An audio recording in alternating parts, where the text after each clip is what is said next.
Oh, it is recording.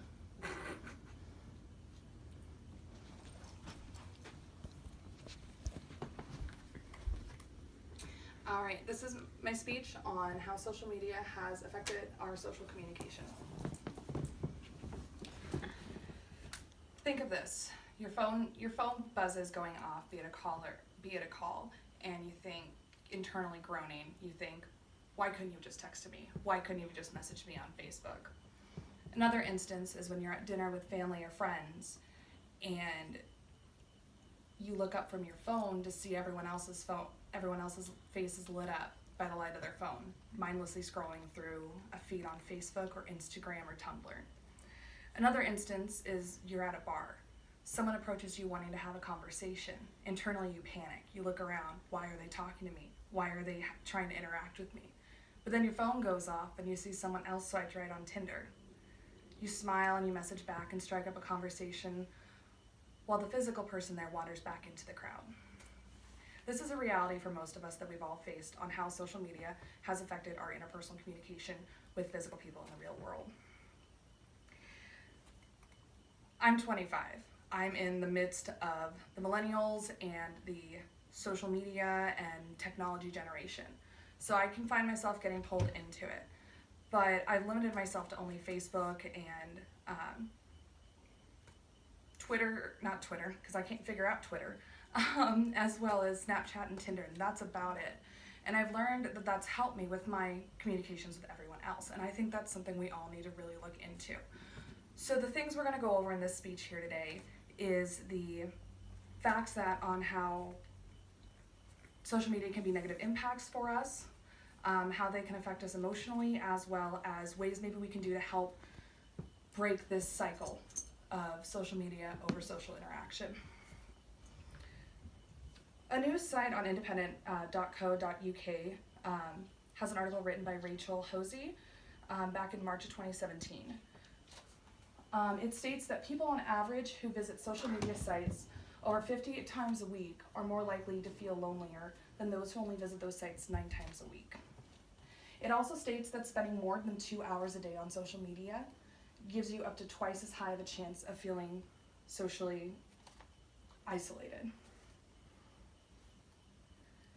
A study carried out in the University of Pittsburgh also stated that 78% of adults use social media.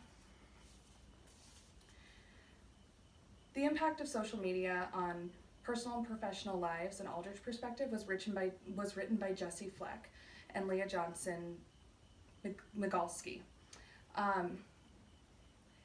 They also did a research and found about 73% of adults are on social media. So those numbers intertwine, showing that it's not just one research, it's everybody.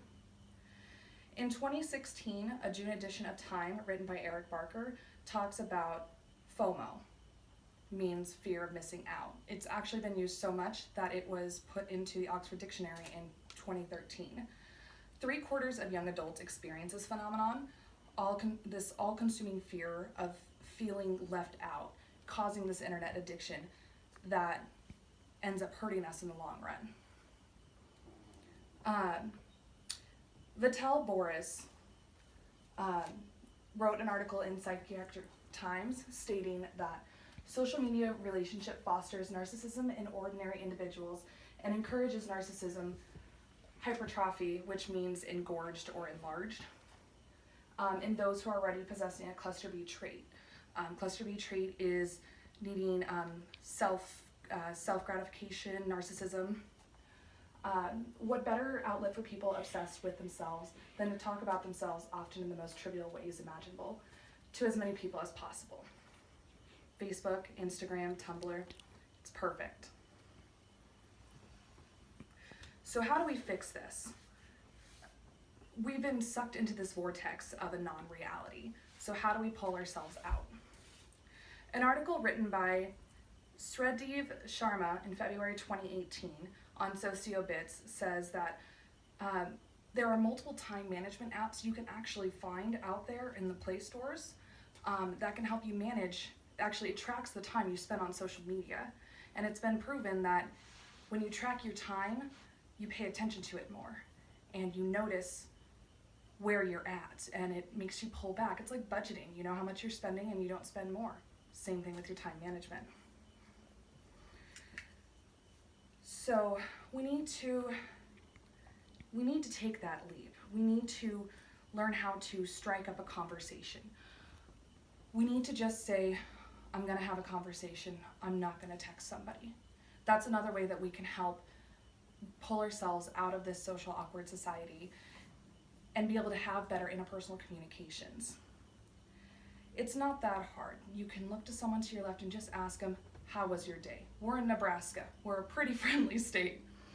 You know, ask them about your day. You know, have watched anything good on Netflix? Seen any good shows? How was Aunt Pearl up in Washington?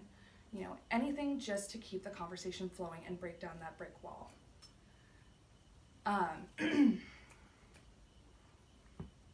So,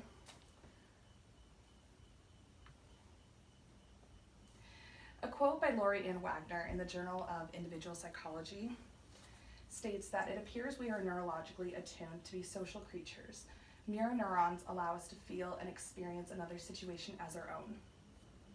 How can we do that with a computer screen? It doesn't have emotions. It doesn't have reactions. It doesn't have feelings. We need to learn how to break down these walls and be able to have interpersonal communications if we want to have a successful life.